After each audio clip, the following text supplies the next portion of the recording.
దేవుని స్తోత్రం, హల్లెలూయా. ఈ 3 దినాల ప్రత్యేకమైనటువంటి కోరికలు. ఈ మొదటి దినం సోమవారపు సాయంత్రపు ప్రార్థనలో చిన్న మాట చదువుకుందామండి. యెషయా గ్రంథము 54వ అధ్యాయము.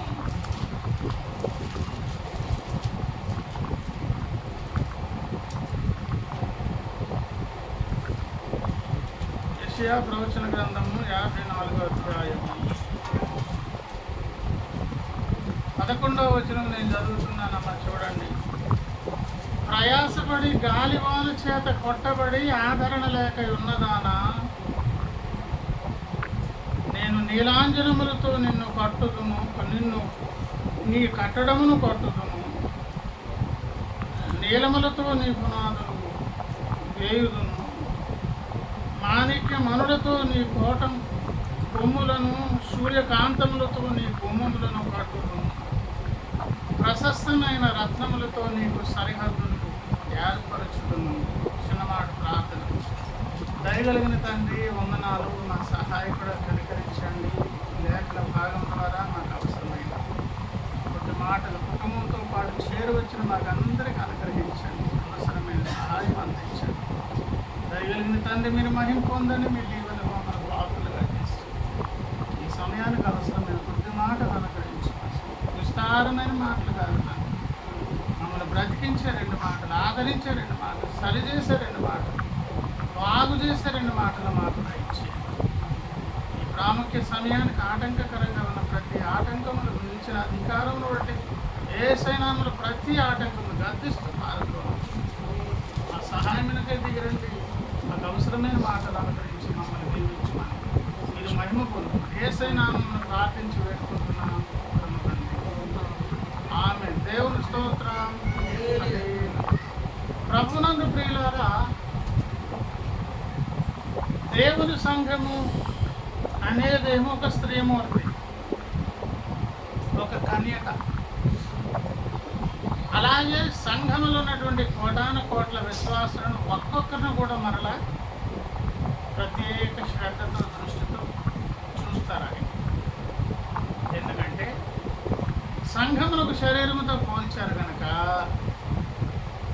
శరీరానికి ఉన్నటువంటి అవినాభావ సంబంధం, అనుబంధం, శరీరంలో ఉన్నటువంటి అవయవాలకు, ప్రక్క అవయవంతో మిగతా అవయవాలకు ఉన్నటువంటి బంధాలు ఎట్లాంటివి చెప్పండి? తలకాయ నొప్పి వచ్చింది అనుకోండి, మనిషి మొత్తం బాధపడతాడు. హృదయం లేదా ఆనందం కలిగింది అనుకోండి, మనిషి మొత్తం సంతోషపడతాడు. శరీరంలో ఏ భాగానికి కష్టం వచ్చినా మొత్తం శరీరం అంతటికి కష్టమే. ఏ భాగంలో ఆనందం కలిగినా మొత్తం శరీరం అంతటికి కూడా ఆనందమే. టోటల్గా దేవుడు ఎట్లా క్రీస్తు సంఘాన్ని ఒక స్త్రీమూర్తిగా, కన్యకగా చూస్తున్నారు. ఇండివిజువల్గా ప్రతి దేవుని బిడ్డలను, విశ్వాసులను చాలా శ్రద్ధగా, అంతే శ్రద్ధతో చూస్తున్నారు. ఏమండి, మొట్టమొదటి విషయం మనం గమనించాలి. దేవుని బిడ్డలమైనటువంటి మన విషయంలో మనకెంతో ఉన్నత స్థానాన్ని దేవుడు ఇస్తున్నారు, పట్టించుకుంటున్నారు, శ్రద్ధ వహించున్నారు. మనలో మనకే ఉంటాయి. ఫలానా అక్కను ప్రేమించినంతగా దేవుడు నన్ను ప్రేమించడేమో, ఫలానా అన్నీ చాలా ప్రార్థన చేస్తాడు, ఆయన భక్తిపరుడు కనుక ఆయన స్థితి వేరు, నాది వేరేమో. అలా దేవుని ప్రేమలో వ్యత్యాసాలు లేవని నేను అనను, ఉన్నవి. కానీ శ్రద్ధతో దేవుడు ఏ భక్తుడు ప్రేమించినా వాని ఎదుగుదలను బట్టి, వానికి ఉన్నటువంటి స్థానాన్ని బట్టి, స్థాయిని బట్టి 100% దేవుడు ప్రేమిస్తాడు. ఒకటి చిన్న మొక్క, ఆ మొక్కను మొక్కగా ప్రేమిస్తారు. ఒకటి పెద్ద వటవృక్షం ఉంటుంది, అది వృక్షం కనుక దాని స్థాయికి సరిపోయేటట్లుగా ప్రేమిస్తారు. కానీ ప్రతి వారు దేవుని నుంచి ఏ దీవెనైనా, కాపుదలైనా, ఆదరణైనా ఎట్లా పొందుకుంటారో తెలుసా? ఇంకా అంతకంటే ఎక్కువ పొందుకోవడానికి అవకాశం లేనంతగా పొందుకుంటారు. దేవుని స్తోత్రం. ఆ మైండ్ మనకు వస్తే మనకున్నటువంటి ఎదుటి వ్యక్తులతో మనం అనుకున్నటువంటి విధానంలో కాకుండా ఎవరిని ఎలా ప్రేమిస్తే నాకెందుకు, నా దేవుడైతే నన్ను మాత్రం ప్రత్యేక శ్రద్ధ వహించి నన్ను ప్రేమిస్తున్నాడు అని మొదటి విషయం మనం నేర్చుకోవాలి. ఇప్పుడు ఇక్కడ లేఖనం చదువుకున్న క్రీస్తు సంఘం మొత్తముతో మాట్లాడుతున్నారు. ఇప్పుడు క్రీస్తు సంఘంలో ఉన్నటువంటి ఇండివిజువల్ వ్యక్తులుగా, విశ్వాసులుగా, స్త్రీలుగా, పురుషులుగా మనమందరం ఏం చేద్దామంటే ఆ లేఖనం, ఆ మాట నాదే అని మనం స్వతంత్రించుకోవాలి. ఆ మాట ఎవరిది?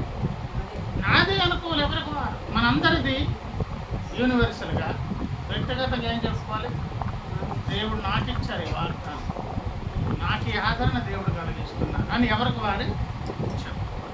ఇంతకు లేఖన భాగం ఏంటి అని అంటే, ప్రయాసపడి గాలివాన చేత కొట్టబడి.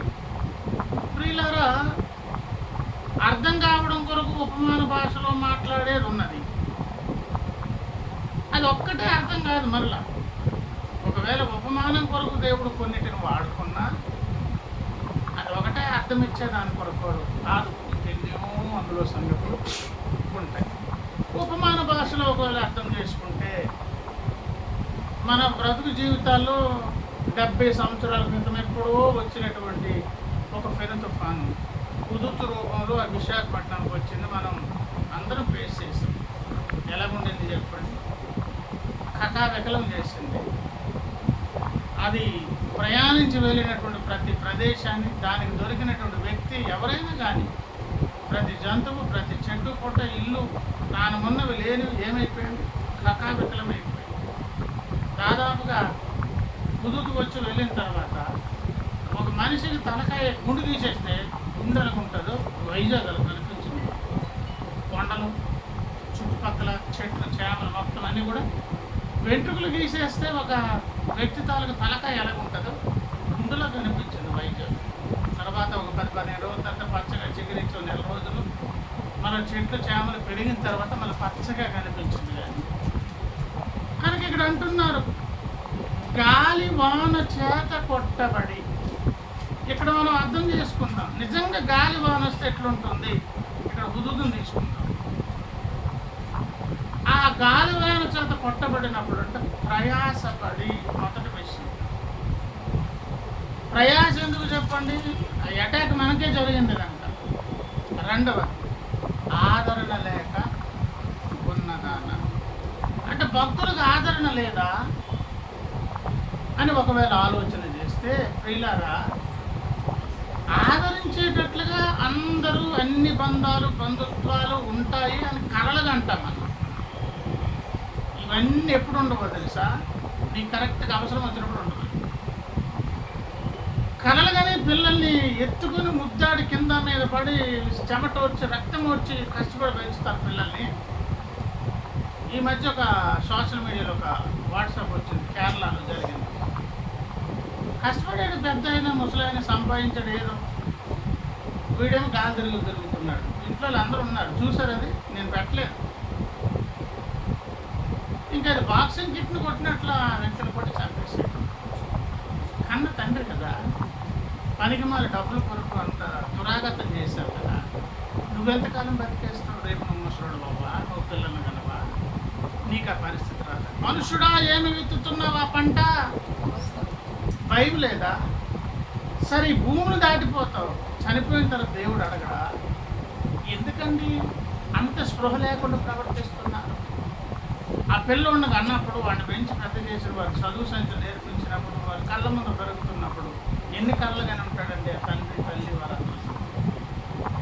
వాడే ఒక దుర్మార్గుడుగా, ఒక రాక్షసుడుగా, ఒక క్రూర జంతువుగా మారిపోయాడు.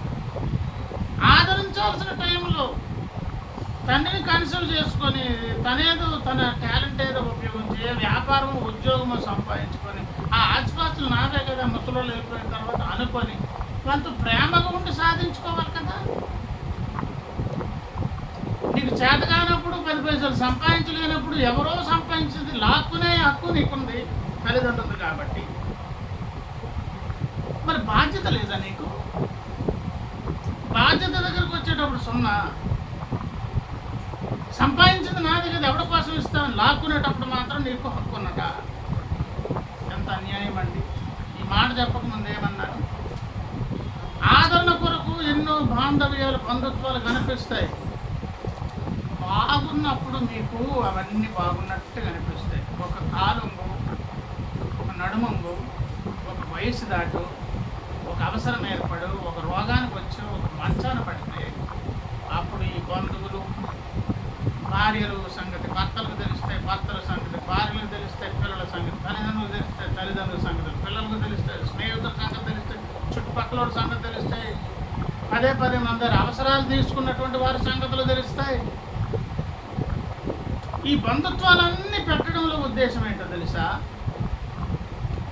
ఈ బాంధవ్యాల ద్వారా మీ మధ్య ఒక ఎఫెక్షన్ ఏర్పడింది, కానీ ఎవరో నిన్ను ఆదరించారు. ఇప్పుడు నువ్వు ప్రయాసముతో ఒక కష్టం ఎదుర్కొన్నప్పుడు, ఆ కష్టం కూడా ఎట్లాంటిదన్నాను? గాలివానల చేత పట్టబడుతున్నప్పుడు ప్రయాసపడతావు. అప్పుడు చుట్టూ చూస్తావు, అన్ని వైపులు చూస్తావు, అందరినీ చూస్తావు. అక్కడ ఏమైపోయిందంటండి, క్రీస్తు సంఘానికి ఆదరణ లేక ఉన్నదానా అంటే ఎవరు లేరంటే ఉన్నట్టుంటారు. ఈ బంధుత్వం అంతా ఏర్పరిచి దేవుడు చెప్పే పాఠం ఏంటో తెలుసా? ఆ సకల బంధువుల బంధుత్వ ధర్మము జరిగించే సకల బంధువును నేనే. ఒక తల్లిని ఆదరించాలన్నా నేనే, ఒక తండ్రిని ఆదరించాలన్నా నేనే. ఆ టయానికి ఆదరించేటటువంటి ఆ ప్రేమమూర్తి ఎవరో తెలుసా? దేవుడు మాత్రమే. దేవుని స్తోత్రం. అలాగని భూమి మీద అసలు మంచోళ్ళు లేరా అంటే అన్య జనాంగాల్లోనున్నారు. ఏమండి, దేవుని బిడ్డల్లో కూడా ఉన్నారు. ఎందుకున్నారో చెప్పనా? నేను ఇందాక చెప్పుకున్నటువంటి డిస్కషన్ చేసుకున్నప్పుడు ఉన్నారు. ఈరోజు ఎవరు ఉండదు, రేపు నేను ముసలోడిని ఉంటాను. నా కొరకు ఎంత కాయ కష్టం చేశాను నా తల్లిదండ్రులు. రేపు పొద్దున భూమి మీద తప్పించుకుని అందరి నోర్లు మోయించగలను. దేవుని ముందు నా సంగతి ఏంటి? మనుషుడా, నిన్ను కూర్చున్నటువంటి ప్రతి దాని గురించి నేను లెక్క అడుగుతానని పదే గంటాపదంగా ఎవరు చెప్తున్నా? మరి భక్తుడు ఏం చేస్తాడు?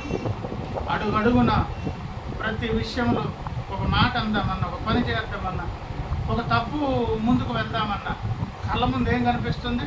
దేవుడు చూస్తున్నాడు, లెక్క అడుగుతారు, పట్టించుకుంటారు అనే స్పృహ భక్తులకు వచ్చింది కనుక ఏమవుతారు చెప్పండి? తెలియకుండానే క్రమశిక్షణలోకి వస్తారు. దేవుని స్తోత్రం. అలాగే నేను చూసాను చాలామందిని 80 ఏళ్ళు, 90 ఏళ్ళు, 100 ఏళ్ళు అయిపోయిన మా అమ్మలను, తల్లులను ఏమండి ఎంత శ్రద్ధ. ఇక్కడే ఆ పేరు ఇప్పుడు చెప్పను, కానీ ఆవిడ చాలా పెద్ద వయసు.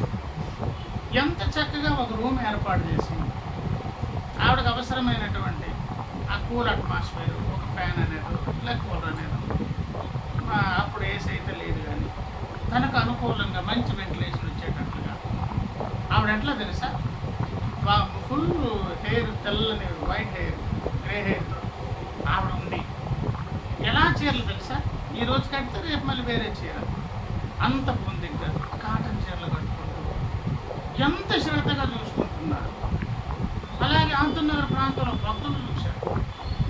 ఆ కుటుంబం కూడా ఆయన ఎట్లా చూసుకున్నారు తెలుసా? ఆయన మంచం మీద లేవడమే కష్టం. అంత క్రమంగా ఎందుకు చూసుకుంటున్నారు తెలుసా? దేవుని భయమాలకున్నది. అన్య జనాంగాలు కూడా ఎందుకు చూసుకుంటారు తెలుసా? ఆ మనస్సాక్షి గద్దిస్తుంది. ఈరోజు వాళ్ళు, రేపు నువ్వు జాగ్రత్త.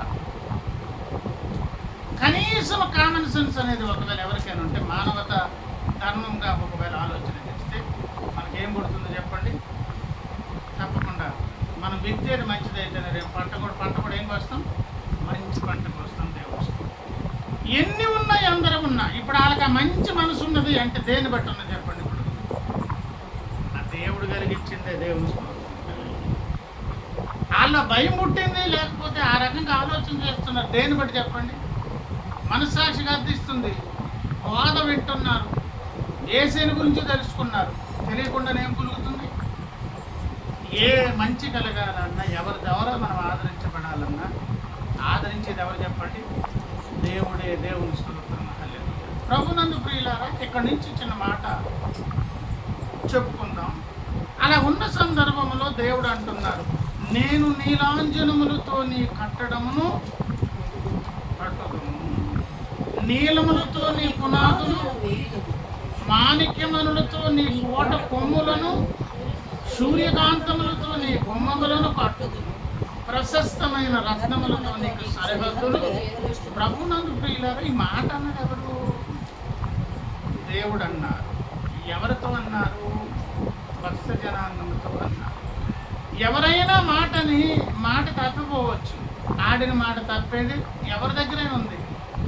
మాటకు కట్టుబడి అయిన ఎవరు చెప్పండి? ఒక్కసారి మాటకు కట్టుబడితే దేవుడు ఇంకా భూమి ఆకాశాలు తలక్రిందులైన ఆ మాటను వెనక్కి తీసుకోడు, ముందుకు చూపిస్తున్నారు ఫ్రెండ్స్. కనుక ఈ మాట ఇచ్చింది ఎవరు చెప్పండి? దేవుడు. ప్రభునందు ప్రియులారా, ఎటువంటి సందర్భములు ఇచ్చారన్నాను? గాలి వాన చేత కొట్టబడి.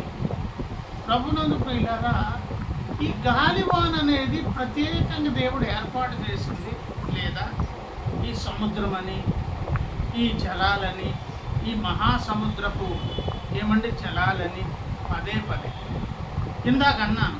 గాలివాన ఉపమాన భాషలో నిజమైన గాలివాన లోకంలో ఉండినప్పుడు దాన్ని చూసుకుంటే దాని ద్వారా ఎంత డ్యామేజ్ వస్తుందో అంతే డ్యామేజ్ భక్తి జీవితంలో, ఆధ్యాత్మిక జీవితంలో కలుగుతుంది. ఈ డ్యామేజ్ చూసుకొని ఆ డ్యామేజ్ను కూడా మనం అర్థం చేసుకోవచ్చు అన్నారు. కానీ ఈ నీళ్ళు, ఈ మహాసముద్రాలు అని ఎందుకని అంటున్నానంటే, చూడండి ఇక్కడ ఈ మాటని అలాంటి సందర్భాలే పదే మనకు బైబిల్ గ్రంథంలో కనిపిస్తాయి. ఒకసారి చూద్దాం. 89వ కీర్తన దగ్గరకు ఒకసారి మనం వద్దాం. 89వ కీర్తన 9వ వచనం. సముద్రపు పొంగునొచ్చు వాడవు నీవే, దాని తరంగములు లేచున్నప్పుడు నీవు వాటిని అణిచివేయుచున్నావు. అంటే లేస్తున్నవి దేవుడు ఏం చేస్తున్నారంటే, ఇది అక్షరార్థంగా నిజమే. ఎందుకంటే అవి బాగా లేచాయి అనుకోండి, పరిస్థితి ఎలాగుంటుంది? జపాన్ మునిగింది. సునామీ వచ్చేటప్పుడు ఏమన్నాను? STU వస్తుంది కదా సునామీ, అందులో అది సైలెంట్, అది పలకడం. ఇండోనేషియాలో వచ్చేటప్పుడు దాని హైట్ ఎంత తెలియదు, తాటి చెట్టు అంత హైట్లో అది వచ్చింది. ఒకేసారి అలలు ఎంత హైట్ లేచే? ఒక 60-70 అడుగులు, 50-40 అడుగులు హైట్లో లేచి అలా ఊరి మీద పడితే ఆ ఇళ్ళల మీద పడితే పరిస్థితి ఏంటి? తుడిచి మా ఇల్లు ఎక్కడ ఉండేది అప్పుడు ఇల్లే అని మడత పెట్టే పరిస్థితి అనమాట. బురద తప్ప ఏముండదు. 3 వంతులు సముద్రం ఉండి 1 వంతు భూమి ఉన్నదండి. 3 వైపుల నుంచి లేచి పైకి లేచింది తాటి చెట్లాగా. భూమి పరిస్థితి ఏమైనా మిగులుతా?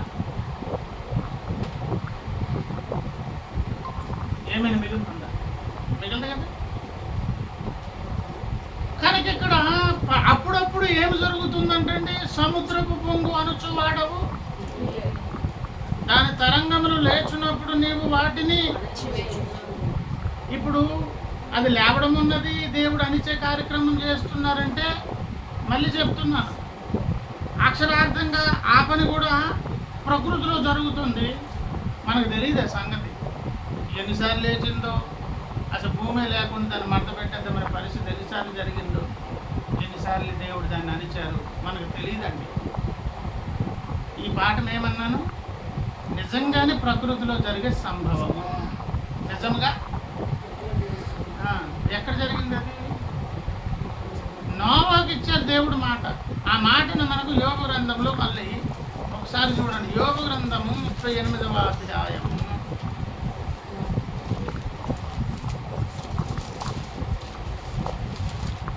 యోగ గ్రంథం 38వ అధ్యాయము 11 చదువుతాం.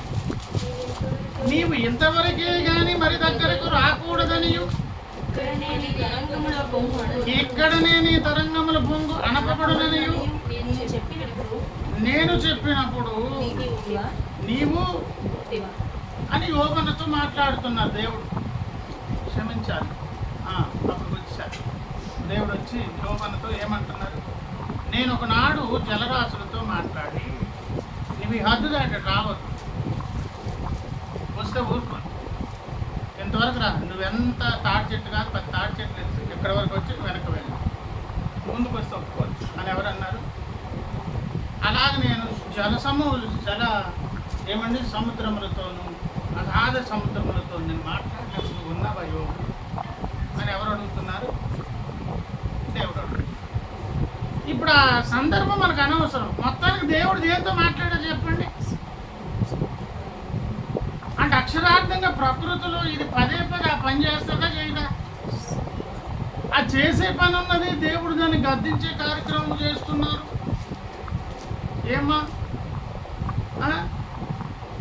ఆ చేసే పని ఉన్నది, పదే దేవుడు కూడా ఏం చేస్తున్నారంటండి, దాన్ని గద్దిస్తున్నారు. ఇది ప్రకృతికి సంబంధించింది. అయితే ప్రియులారా,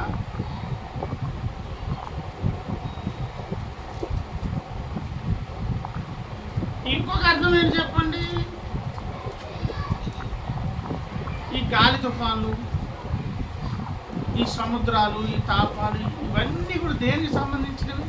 ఒక అర్థము ప్రకృతిలో నిజంగానే అది జరుగుతుంది, మానవ జాతికి తెలియదు. కానీ భూమి అనేది ముంచేయకుండా ఎవరు కంట్రోల్ చేస్తున్నారు? నేను చేస్తున్నాను, నేను అనుకుతున్నానని ఎవరన్నారు? ఓకే కదా, ఫిక్స్ అయ్యారు కదా. అది ఎందుకు ముందుకు రావట్లేదు? రావద్దు అని కరాఖండగా నవోకాలం నాడు దేవుడు చెప్పారు. ఇప్పుడు ప్రకటన గ్రంథం దగ్గరకు రండి. ప్రకటన గ్రంథం 17వ అధ్యాయం.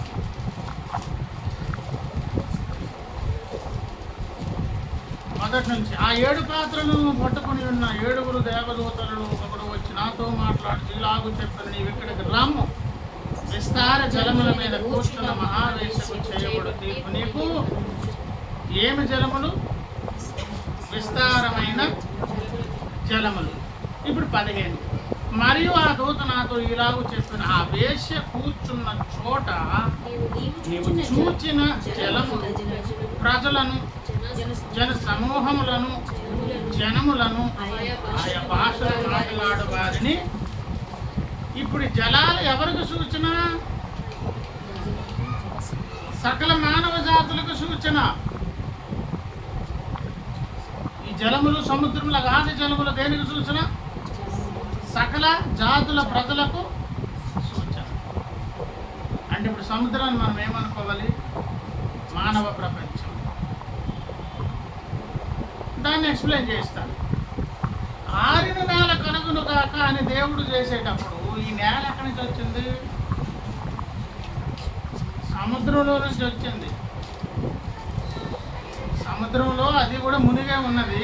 ఒక మట్టి ముద్ద పైకి రమ్మంటే వచ్చింది. పైకి వచ్చింటే ఆరమన్నాడు దేవుడు, ఆరిపోయింది. అది 3 అంతులు సముద్రం, 1 వంతు భూమి పైకి వచ్చి అలాగున్నది. ఏమండి? అలాగున్నది. సముద్రంలో నుంచి భూమి బయటకు వచ్చినట్లు సకల జాతులు అని పిలువబడే ఈ సకల ప్రజలలో నుంచి దేవుడు తన భక్తులను మట్టి ముద్దల్లాగా లేపి బయటకు తీసుకొస్తాడు. వెనకపోతేనేమో మళ్ళీ లోకంలో కలిసిపోతామంటే సముద్రంలోకి పోతాం.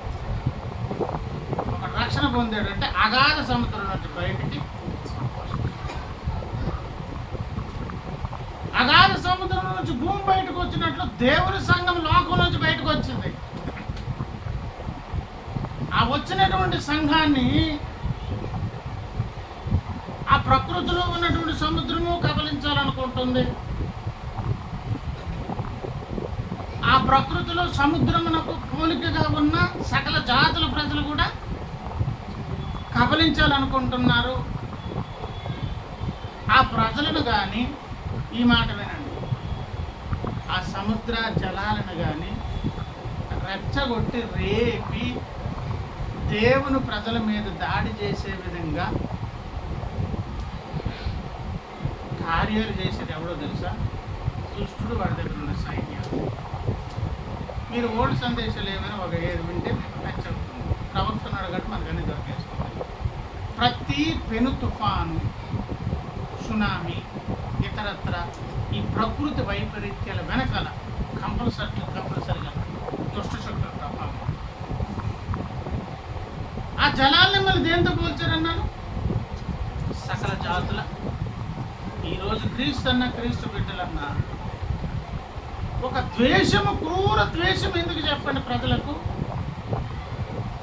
సముద్రాన్ని రెచ్చగొట్టి భూమిని ముంచే అన్నట్లుగా దేవుని ప్రజలు నాశనం చేయి అని రక్షణ పొందనటువంటి అన్య జనాంగాల మనస్సుల్లోనికి, అధికారుల మనస్సుల్లోనికి, ప్రభుత్వాల్లోనికి దుష్టుడు వాడి దయ్యాలు వెళ్ళి దూరి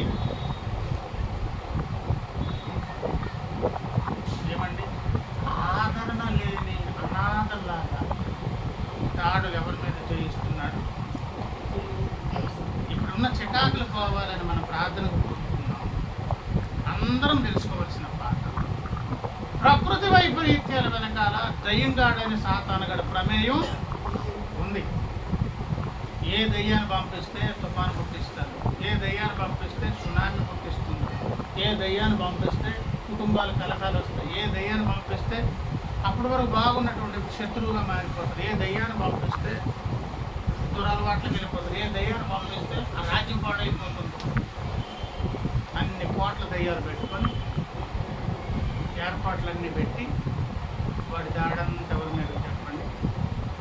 దేవుని ప్రజలకు. కనుక ఒకవేళ మనకి ఏదైనా ఒక దాడి సంభవించింది, ఒక కష్టం వచ్చింది, ఒక శ్రమ వచ్చింది, వెంటనే మనం ఆలోచన చేద్దాం. కంగారు పడవద్దు, భయపడవద్దు. ఒక ఆలోచన చేద్దాం. ఏం చేద్దాం? వీడి పని వీడు చేస్తాడు. వీడి పని వీడు చేస్తుంటే దేవుడేం మాట ఇచ్చారండి? ఆయనేమంటున్నారు? ప్రయాసపడి గాలి వాన చేత కొట్టబడి ఆదరణ లేక ఉన్నదానా, నేను నీలాంజనములతో నీ కట్టడమును, నీలములతో నీకు పునాదులు, మాణిక్యములతో నీ కోట కొమ్ములను, సూర్యకాంతములతో నీ గుమ్మములను, పట్టుదలు ప్రశస్తమైన రత్నములతో నీకు ఏం ఏర్పరచుదును? సరిహద్దులు అంటే అర్థం ఏంటి? ఎంతవరకు రావాలి అంతవరకే, ఎంతవరకు రాకూడదని పెట్టారు తెలుసా? ప్రాణం చేసే అవకాశం దేవుడు ఇవ్వడం. దుష్టుడు సరిహద్దు ఏంటి? వాడు కుటుంబ కలహాలు పెడతాడు, యాక్సిడెంట్లు చేస్తాడు, అనారోగ్యాలు కలిగించగలడు, వ్యక్తుల మధ్య ద్వేషాలు పుట్టిస్తాడు, ప్రజల్లో ఏమండి మనల్ని అంటే నిందల పాలు ఏదైనా చేస్తాడు. యోగన్న విషయంలో ఉండలేదా సాతాను గడతా? ఇదిగో ఇచ్చాను అవకాశం, కానీ అతని ప్రాణం జోలికి మాత్రం వెళ్ళొద్దురా అని ఒక సరిహద్దు పెట్టాడు. అందుకే అన్నారు, శరీరమును చంపవానికి భయపడవద్దు, దేహమును ఆత్మను సైతము చంపగలిగేటటువంటి దేవునికి ఒకవేళ చంపేంత ప్రయత్నం వాడు చేయవచ్చు, కానీ దేవుని అనుమతి లేకుండా ప్రాణం మీదకి వెళ్ళే అధికారం వానికి అక్కడ సరిహద్దు ఉన్నది. ప్రభునందు ప్రియమైన దేవుని బిడ్డలారా, ఇక్కడ ఈ కుటుంబమే కాదు, నువ్వు నేను మన బ్రతుకులన్నిటిలో కూడా ఏ చికాకు ఉన్నా ఆ చికాకులు వాడు సృష్టిస్తుంది. దేవుడు ఏమంటున్నారు? నీకు ఆదరణ ఇంకెక్కడ దొరకదమ్మా. ఈ ప్రయాసలు నువ్వు ఓడిపోవడం తప్ప నువ్వు ఊరట పొందాలంటే దిక్కెవరు? క్రైస్తవునికి దిక్కు తెరవు దేవుడే. దేవుని స్తోత్రం. ప్రతి విషయం ముందు దేవుని పాదాలు పట్టుకోవాలి. అసలు ఈ మాట దేవుడు ఎప్పుడు అన్నారో తెలుసా?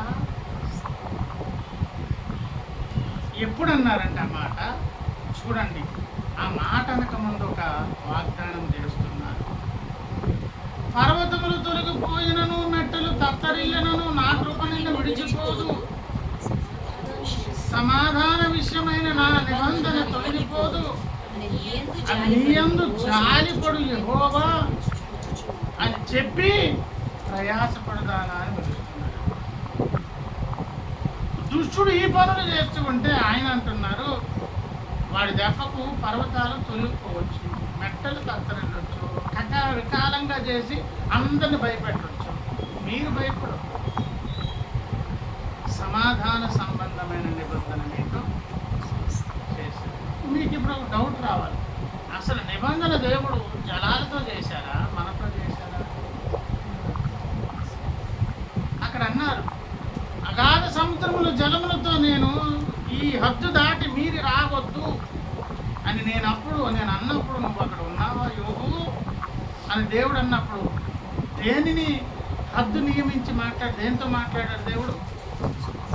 దేంతో మాట్లాడాడమ్మా? జలములతో కదా, అవునా కదా? జలములతోనేనా? జలములతో మాత్రమే కాదు, దేవుని సంఘంతో కూడా మాట్లాడాడు. అదే 54వ అధ్యాయం మనం ఒకసారి చూద్దామా? ఏమండి 9, నోవహు కాలమున జల ప్రళయమును వచ్చి నేను చేసినట్టు చేయదును, జలములు భూమి మీదకి ఇకను పొర్లి రావని నోవహు కాలమును నేను ఒట్టుకు పెట్టుకున్నట్లు. అంటే ఇప్పుడు చూడండి, జల ప్రళయములతో చెప్పి ఏం చేశాను చెప్పాను, అది చేస్తాను. ఆ ఒట్టు ఎవరితో పెట్టుకున్నాడంటండి? నోవహుతో పెట్టుకున్నాను అని జ్ఞాపకం చేసి నీ మీద కోపముగా ఉండననియు దేవుడు ఒక తీర్మానం తీసుకున్నారండి దేవుని బిడ్డల విషయం. ఆ గద్దించను అనే పరిస్థితి ఏంటంటే కొన్ని పొరపాట్లు వాళ్ళు ఉండొచ్చు, అయినా కూడా జకర్యా గ్రంథము 3:1 మాలిన్య వస్త్రములు ధరించిన వాడే ప్రధాన యాజకుడైన యెహోషువ పొరపాట్లతోనే నిల్చున్నాడు ఇలాగా తప్పు చేశానని. ఈయన మీద రికార్డులన్నీ దుష్టుడు పట్టుకునే వచ్చాడు. కానీ అక్కడ ఏసయ్యామన్నా తెలుసా, అగ్నిలోంచి తీసిన కొలువు వలె ఉంటే మాలిన్యం ఉంటుంది అంటే ఏంటి? నేను ప్రూఫ్లు క్యాసెట్లు తెచ్చాను, ఆ వస్త్రాలు చూడండి ఎంత మరకలు ఉన్నాయి, ఆయన చూడండి ఎలాగంటారు అని. ఈ న్యాయానికి రోజులు లేవు అన్నట్లుగా దుష్టుడు అక్కడి నుంచి ఏం చేశాడు చూడండి సార్ అని చుట్టుపక్కల ఆడు కదిలి అటు తిరిగి వచ్చేలోపు ఈయన పంపించి ఈ పొరపాటు మళ్ళీ చేసి లోపలికి వెళ్ళి బాబు తీసుకెళ్ళి దేవదూత అప్పగించి ఆ మాలిన్య వస్త్రాలు శుభ్ర స్నానం చేసి ప్రశస్త వస్త్రాలు ధరించాడు. మళ్ళీ దుష్టుడు చూసి తెల కనిపించాడు. ఇప్పుడు భక్తుడు అంగు తిన్నాడు, మీరే పెట్టింది అంటే మీరే అని కాపాడదాం అనుకుంటే నేను కాదు కదా, ఇంకెవడేం చేయగలడు? అలాగని మన తప్పిదాలు పొరపాట్లు సమర్థిస్తారు కాదు, వాడి ముందు సమర్థించినట్లుగా కనిపించి మనకు చెప్పాల్సిన పాఠాలు అయితే మనకు చెప్పి మనల్ని బాగు చేసే దేవుడు. మొత్తానికి దేవుడు వాగ్దానం జలములతోనూ నోవహుతోనూ చేసిన మనతో చేయలేదా? మీతో కూడా చేస్తున్నాను. సమాధాన సంబంధమైన నిబంధన నేను ఏర్పరచుకున్నాను. కొండలు తత్తరిల్లి, మెట్టలు తత్తలి, కొండలు వాగులు వంకలు ఏ ప్రకృతి విలయ తాండవం జరిగిన నేను ఉన్నానమ్మా అని ఆదరించే దాని కొరకు ఆయన ఇంకొక రకంగా కూడా చెప్పారు. ఆ మాట ఏమన్నారు చూద్దామా? కీర్తనల గ్రంథంలో నుంచి ఒకసారి రండి, 93వ కీర్తన దగ్గరకు ఒకసారి రండి. 93వ కీర్తన 1వ వచనం, యెహోవా రాజ్యము చేస్తున్నాడు, ఆయన వస్త్రముగా. ఇలా ఒక మాట అడుగుతా, ఏమి చేస్తున్నాడు ఆయన అంటే అర్థమైంటుంది సార్. విశ్వపు పరిపాలకుడు ఆయన. ఏ కథ కమామేసి ఎక్కడ ఏం జరిగినాయా ఇది ఎవరి దృష్టికి వస్తుంది? రాజుగారి దృష్టికి రావాలి. నువ్వు అది మర్చిపోక అంటున్నట్టు. తీరా ఏ వస్త్రము ధరించాను? ప్రభావమును అను వస్త్రము. యెహోవా బలము ధరించి బలముతో నడుము. బలం అవసరం ఎప్పుడు ఏర్పడుతుంది? ప్రభావం ఎప్పుడు అవసరం అవుతుంది? ఇవన్నీ ఎప్పుడు అవుతాయి? కదలకుండున్నట్లు భూలోకము స్థిరపరచబడి.